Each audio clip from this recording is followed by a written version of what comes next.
More than a year after the first case of COVID-19 was reported, some countries and regions appear to have the pandemic under control. But many others continue to report record high numbers of new infections every day. So what are some places getting right? And why aren't others following their lead?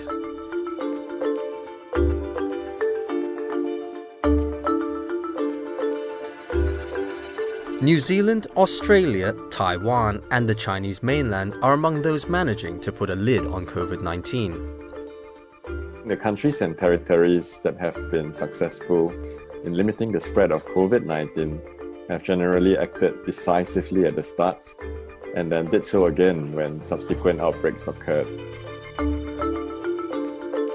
The disease containment success stories have common themes: tightened border controls, introduction of strict lockdowns, sophisticated contact tracing, and above all, ability to quickly learn what does and does not work.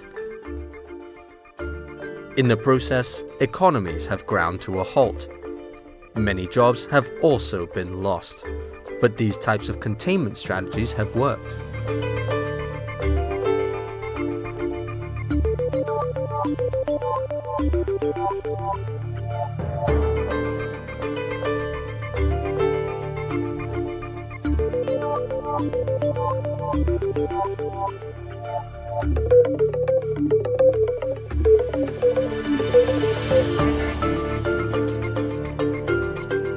Many of the countries that responded very well at the start of the pandemic had previously experienced the SARS-CoV-1 virus in 2002 and 2003.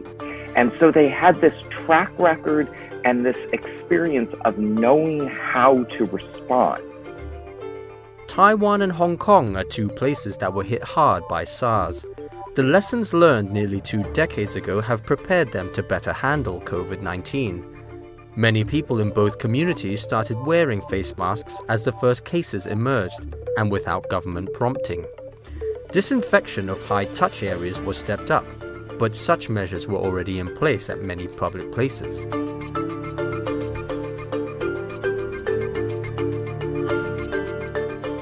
Technology helped Taiwan and South Korea get a handle on COVID-19 outbreaks.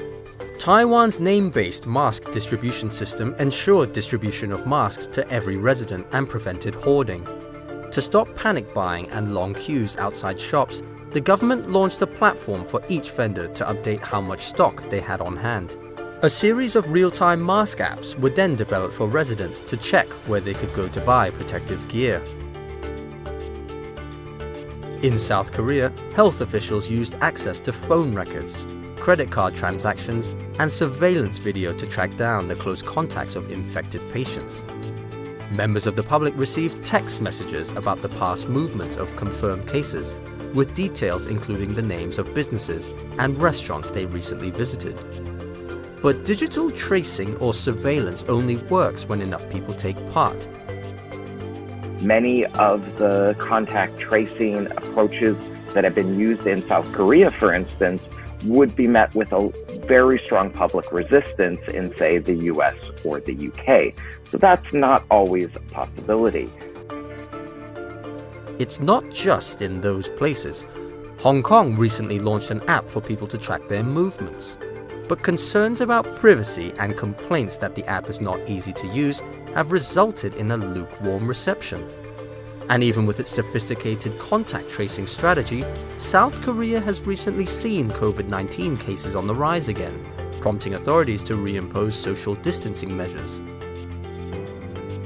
But why haven't other countries adopted coronavirus fighting strategies that have proven successful?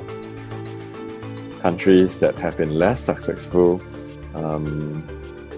have faced a variety of different constraints, I think, ranging from perhaps less collectivist societal attitudes, concerns about the socioeconomic costs of attempts to control the pandemic, perhaps a higher distrust of scientists, experts, or even government interventions, and then, of course, political leadership that have dismissed the impacts of COVID-19. Health experts say a combination of politics, Unwillingness of the public to cooperate and concerns over the economy all play a role in why COVID-19 containment has failed in some places. I think it's also been very heavily driven by this idea that there's a dichotomy between economics and health. I think that there's been this sort of conceptual argument that you really need to balance the response between the two. And that has led to a lot of half-measure responses, sort of lockdowns that were then eased too early, or trying to sort of have half-measure restrictions that allow businesses to stay open more, but still try to control the spread a little bit. And the issue is that in the middle of a pandemic, a half measure doesn't work. And the problem is that these half measures ended up having much stronger economic impacts than a short-term strong impact. As much of the world struggles to recover from economic recession as a result of the pandemic, Taiwan expects to finish 2020 without experiencing any economic contraction. And before South Korea's latest wave of COVID-19 infections, the nation's businesses were able to continue trading. COVID-19 is something the world will have to continue dealing with in 2021. Even with the rollout of new vaccines, which could take more than a year, the coronavirus will be with us for the foreseeable future.